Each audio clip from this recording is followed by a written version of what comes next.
अस्सलामुअलैकुम व्यूअर्स, आप देख रहे हैं चैंपियन का फैसला ओनली ऑन न्यू न्यूज़ और मैं हूं आपकी मेज़बान मिनाहिल शेर। व्यूअर्स, आईसीसी चैंपियंस ट्रॉफी के ग्रुप बी का अफगानिस्तान और ऑस्ट्रेलिया के दरमियान मैच बारिश के बायस ख़त्म कर दिया गया। दोनों टीमों को एक एक पॉइंट मिल चुका है। ग्रुप बी में 4 पॉइंट्स के साथ ऑस्ट्रेलिया की टीम सेमीफाइनल में पहुंच गई है। ग्रुप बी की दूसरी सेमीफाइनलिस्ट टीम का फैसला जनूबी अफ्रीका और इंग्लैंड के दरमियान मैच के बाद होगा।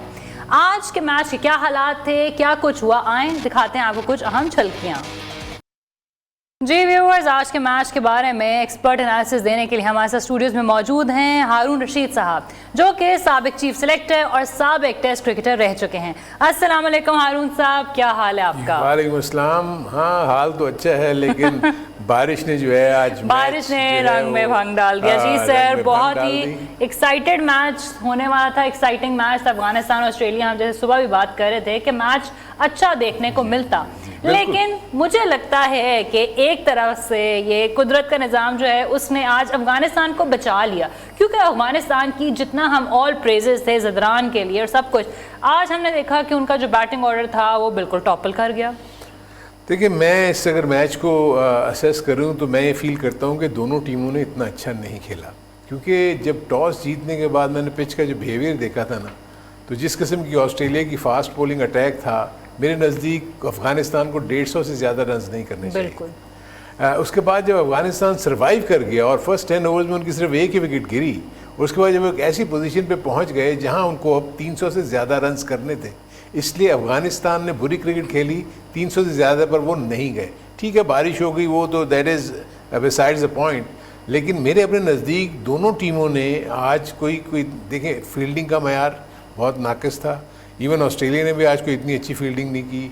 आप और देखें कि जो क्रूशल मोमेंट के ऊपर अफगानिस्तान जब फील्डिंग कर रही थी, वो ज़्यादा डेंट डाल सकती थी जब राशिद खान ने कैच छोड़ दिया ट्रेविस हेड का। फिर उसके बाद खरोटी ने एक कैच छोड़ दिया जो उनके ओपनिंग बैट्समैन थे शॉर्ट का। सो ये अगर अर्ली स्टेजेस पे इनको ये विकेट्स मिल जाती, सो मेरे नज़दीक ये मैच और ज़्यादा इंटरेस्टिंग हो जाता, क्योंकि वो तो बहुत खुला खेलते हैं ट्रेविस हेड। अगर आपने उनको एक दो चांस दे दिया, मैं उसको देख रहा था जब मैच, तो मैंने जैसे ही उसने राशिद ने कैच छोड़ा, मैंने कहा इसने ये मैच ही छोड़ दिया, यानी मैच ही खो दिया इसने इस कैच को छोड़ के, क्योंकि वो कुछ मोमेंट्स होते हैं जिससे आपको मैच डिफाइन हो जाता है। तो वो उसमें नज़र आ रहा था। और अगर ये मैच आगे चलता तो मेरे नज़दीक अगर बारिश बाद में भी होती तो डीएल मेथड पे इतना आगे थे, तो वो ऑस्ट्रेलिया ने ही जीतना था ये मैच, क्योंकि अब तो उनके हाथ से बाहर निकल गया। दूसरी कप्तानी का इशू मुझे नज़र आया आज अफगानिस्तान की तरफ से। आप जब देख रहे थे कि ट्रेविस हेड जो है वो हिटें मार रहे हैं, सब कुछ कर रहे हैं, वो अपने मेन बॉलर राशिद खान को उन्होंने बॉलिंग ही नहीं दी। तो जब आपने ऐसे मौके पर अगर दूसरी टीम के ऊपर अटैक करना होता है, विकेट्स लेने होते हैं, तो अपने मेन बॉलर को लेके आते हैं। उन्होंने क्यों नहीं दी, आपको ये लगता मेरी है? समझ में क्यों नहीं है, मैं वही हैरान था कि वो उसके क्यों उसमें नहीं गए कि हमें विकेट्स लेनी है, क्योंकि जब 273 था तो ऑस्ट्रेलिया की विकेट्स लेते ही तो उनके ऊपर प्रेशर पड़ना था ना। वो मैं हैरान, तो मैं इसलिए भी हैरान था कि राशिद खान ने खुद भी जाके कैप्टन से बात क्यों नहीं की कि आप मुझे बॉलिंग दें।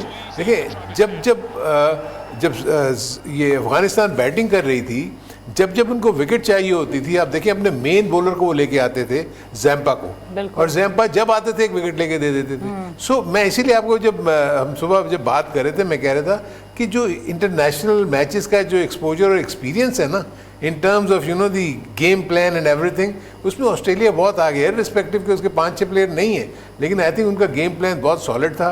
हालांकि स्मिथ ने देखा कि उसके बॉलर्स ने उसके मुताबिक जो है वो बॉलिंग नहीं की शुरू में, क्योंकि आप देखें कि 3 स्लिप्स के साथ भी आज उन्होंने ऑपरेट किया, यानी बिल्कुल टेस्ट मैचेस की तरह उसने आज उसने विकेट को रीड कर लिया था। जैसे हम बात कर रहे थे कि ओवरकास्ट कंडीशन की वजह से स्विंग भी होगा, सीम भी होगा, और वो दोनों चीज़ें हुई, लेकिन ऑस्ट्रेलियन बॉलर्स क्योंकि इनएक्सपीरियंस थे, वो उसको सही तरीके से एक्सप्लॉइट नहीं कर सके। क्योंकि मैं देख रहा था कि वो जो लेफ्ट हैंड राइट हैंड का कॉम्बिनेशन जब आया, क्योंकि अटल ने आज बहुत अच्छी बैटिंग की, उनके 80 रन किए उन्होंने, तो उसमें वो प्रॉब्ली अपनी लाइन को ना वो चेंज नहीं कर सके। ये हमेशा फास्ट बॉलर्स के लिए या बॉलर्स के लिए मुश्किल होता है कि जब लेफ्ट हैंड और राइट हैंड कॉम्बिनेशन आ जाए तो उनको फिर वो जो लाइन और लेंथ को चेंज करना होता है एवरी डिलीवरी, यानी एक सिंगल हो गया, राइट हैंड आ गया, उसके लिए उसकी ऑफ स्टंप को अटैक करना है, जब लेफ्ट हैंड आ गया बैटिंग करने के लिए तो उसकी ऑफ स्टंप पे अटैक करना है, तो आपको अपनी लाइन को चेंज करना पड़ता है। तो उसमें मैं देख रहा था कि ऑस्ट्रेलियंस ने काफ़ी स्ट्रगल किया, जिसकी वजह से जो है ये सर्वाइव कर गए और उसके बाद 273 तक ले गए। लेकिन ये रन्स 300 के करीब उनको ले जाने चाहिए थे, क्योंकि 290 में आपको याद होगा तो मैंने कहा था कि ये पार स्कोर होना चाहिए, बट 273 सिर्फ बना सके। और सर जो उनके बैटर्स जो हैं अफगानिस्तान के जो क्लिक किए थे, जैसे ज़दरान की हमने बहुत बात की, ज़दरान ने अपने पिछले मैच में 177 का हाईएस्ट टोटल चैंपियंस ट्रॉफी में जितना अभी तक है वो बना दिया, और आज आप देखें उनको तो 22 पे वो आउट हो गए। गुरबाज भी क्लिक नहीं किया, खैर गुरबाज तो पिछले भी 2 मैचेस में नहीं क्लिक करते, बट आज तो वो 0 पे ही आउट हो गए। तो क्या लगता है आपको, क्यों उनका आज बैटिंग ऑर्डर क्यों, मतलब एक हमने सदीकुल्लाह देखे कि उन्होंने अच्छा परफॉर्म किया, फिर जो हैं उमर ज़ई उन्होंने लास्ट टाइम भी अच्छा परफॉर्म किया, उन्होंने आज भी किया, बट जो टॉप ऑर्डर है और जो बाकी मिडिल ऑर्डर है वो बुरी तरीके से क्रम्बल किया जा रहा था। मैंने आपको कहा था कि ये फ्रेश पिच है, नई पिच है। आज सुबह जो हम बात कर रहे थे, तो इसलिए जो पिच के बिहेवियर का जो फ़र्क था ना, यानी जिस मैच में 177 किया ज़दरान ने, उसके मुकाबले में ये पिच मुश्किल थी इन दैट सेंस कि क्योंकि सीम हो रहा था, स्विंग हो रहा था, तो इसलिए आप देखिए अर्ली ऑन कितना प्ले एंड मिस हुआ, प्ले एंड मिस हुआ। इसी तरह Atal, I think he was lucky कि वो सर्वाइव कर गए, उनका भी बहुत ज़्यादा करीब करीब से प्ले एंड मिस हुआ, लेकिन जब वो सर्वाइव कर गए तो उन्होंने बड़ी अच्छी बैटिंग की। लेकिन देन अगेन आप किसी एक ही बैटर के ऊपर हर मैच में एक्सपेक्ट नहीं करते कि वो आपको कंट्रीब्यूट करके देंगे। देखिए ट्रेविस हेड फेल हो रहे थे ना, ट्रेविस हेड ने आज आके आपको बता दिया कि भाई मैं इम्पैक्ट प्लेयर हूँ, जैसे हम सुबह बात कर रहे थे। तो इसीलिए जो दूसरे उनके जो बैटर्स जो फेल हुए ना, जैसे गुरबाज, यस उसका उनको इशू है। इसी तरह नीचे जो उनके मिडिल ऑर्डर बैट्समैन आ रहे थे उनको टेकअप करना चाहिए। तो Omarzai again I think he is a very good prospect for Afghanistan. Bowling भी बहुत अच्छी करते हैं, फील्डर बहुत अच्छे हैं और बैटिंग भी बड़ी अच्छी करते हैं। ठीक है, उनका एक मुझे फ्लॉ नज़र आता है कि वो उनको थोड़ा रूम चाहिए ऑफ स्टंप के बाहर, जिसको वो मारते हैं तो उनको रन्स मिलते हैं, क्योंकि जहाँ उनकी बॉलिंग उनके टांग की तरफ या लेग स्टंप पे उनको अटैक होता है तो यहाँ वो इतना अच्छा नहीं करते। लेकिन ये सीख सकते हैं, वो आगे जाके इम्प्रूव कर सकते हैं इस एस्पेक्ट पे भी, जितनी प्रैक्टिस करेंगे उतना बेहतर होगा। लेकिन बदकिस्मती से बारिश की वजह से मैच पूरा नहीं हुआ, बट स्टिल आई थिंक अगर आप समझते हैं कि मैं ये फील करता हूँ कि 1-2 विकेट्स क्विक सक्सेशन में अगर जल्दी गिर जाती हैं, अगर ये मैच अब फर्दर चलता तो थोड़ा बहुत इंटरेस्ट तो आता मैच में। ऐसा नहीं है कि वो स्ट्रेट अवे ले ही जाते सिंगल हैंडेडली या उनका 1 वे ट्रैफिक हो जाता। विकेट्स लेना ज़रूरी था। वो राशिद उनके मेन बॉलर थे, उसको वो पता नहीं क्यों शायद लेटर ऑन यूज़ करते उन्हें, लेकिन उस वक्त तक तो मैच हाथ से निकल गया। देखें ना, आप अगर 13 ओवर में 100 रन अगर आप कर गए हुए हैं तो मैच तो आपके हाथ से निकल गया। विकेट्स उनके हाथ में है, 9 विकेट्स। अब 9 विकेट्स तो नहीं गिरेंगी ना।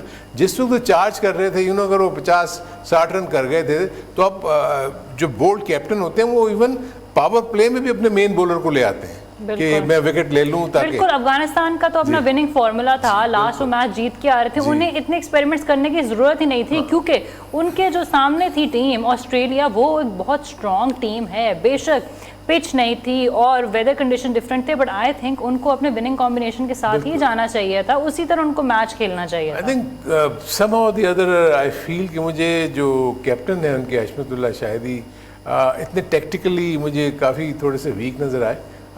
उनकी जो बॉलिंग चेंजेस और बस वो आई थिंक जो गेम प्लान बाहर से बना के वो आते हैं उसी के ऊपर अमल करते हैं। नॉर्मली ये नहीं होता। गुड कैप्टन जो होते हैं वो एक प्लान लेकर आए, वो ऑन द बिकॉज सिचुएशन जो डिमांड करती है आपने उसके मुताबिक एक्ट करना है। पिच कैसे एक्ट कर रही है, वेदर कंडीशंस कैसी हैं, आपकी टीम कैसे खेल रही है, और अगर वो अटैक कर रहे हैं तो देन आपको फौरन समझ लेना चाहिए। तो ऊपर से बैड लक ये हुआ, मैं देख रहा था कि 2 इतने आसान कैचेस जो हैं वो छूटे हैं।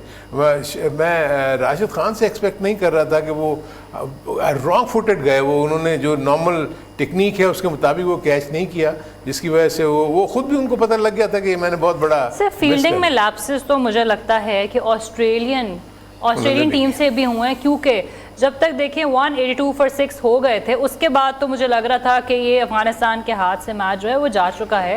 वो मैक्सिमम 250 ले जाएंगे, लेकिन 273 भी मुझे लगता है ये ऑस्ट्रेलिया के लैप्सेस की वजह से हुई है कि उनकी फील्डिंग आज इतनी कम्पैक्ट नहीं थी। इतनी कम्पैक्ट नहीं थी। और दूसरा एक और चीज़ भी आप देखें कि जो मैच प्रोग्रेस कर रहा था आपको पिच में इम्प्रूवमेंट नज़र आ रही थी। मूवमेंट कम हो गई थी, थोड़ा सी ये जो स्पिन होना था वो थोड़ा कम हो गया था, तो फिर वो बैट के ऊपर आना शुरू हो गई थी, तो आप थ्रू द लाइन खेल सकते थे। यही वजह है कि जो लेटेस्ट स्टेजेस में जब उन्होंने रन्स बनाने की कोशिश की तो वो रन्स बने। और उसके बाद आप देखें 273 तक पहुंचे, जो कि आप सही कह रही हैं, इनको 250 से ज़्यादा नहीं जाना चाहिए था जिस अंदाज में खेल रहे थे।